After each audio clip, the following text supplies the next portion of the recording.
Many Christians are confused about confusion.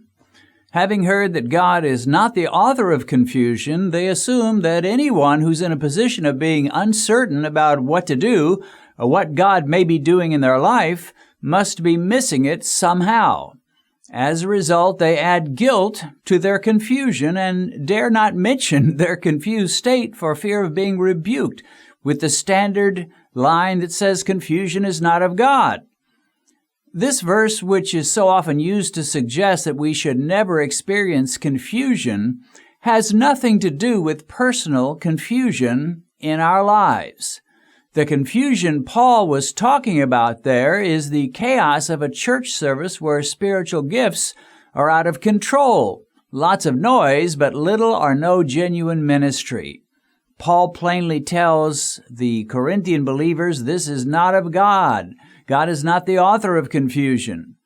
But the other kind of confusion, the personal kind that challenges your faith and forces you to your knees, well, that may well be of God. If by confusion we mean not understanding what's going on in your life or not knowing which path to take, then virtually every Christian will experience that, and this is indeed a part of God's plan. Allowing us to go through such times is a means God uses to teach us to walk by faith. It's healthy for us to wait upon the Lord for clarity and direction. It does us good. Faith is strengthened and character is built as we wade through those days or months when God seems silent and we're forced to trust Him even without any clear idea of His plan or future for us. One of the most popular Old Testament verses is found in Jeremiah, where the Lord tells Israel, "I know the plans I have for you," declares the Lord, plans to prosper you and not to harm you, plans to give you a hope and a future. Notice God says, "I know the plans that He has for us." He doesn't say, "You know the plans." Faith rests in the reality of this promise. We may not know, but He does, and His plans are to give us a hope and a future.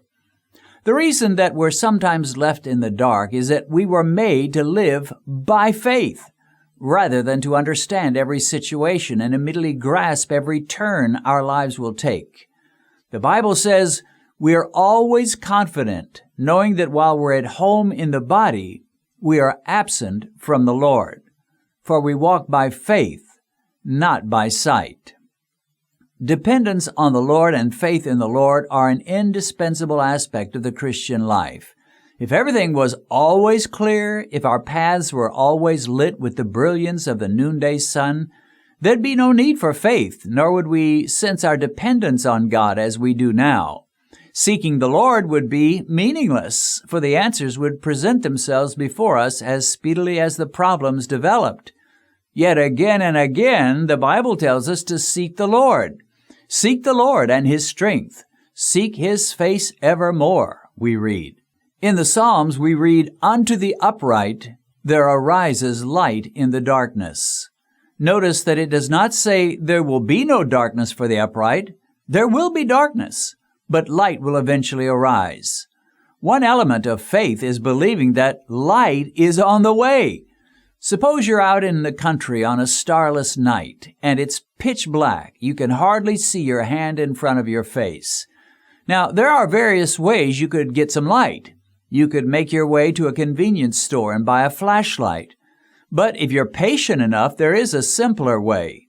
You can simply wait until daybreak.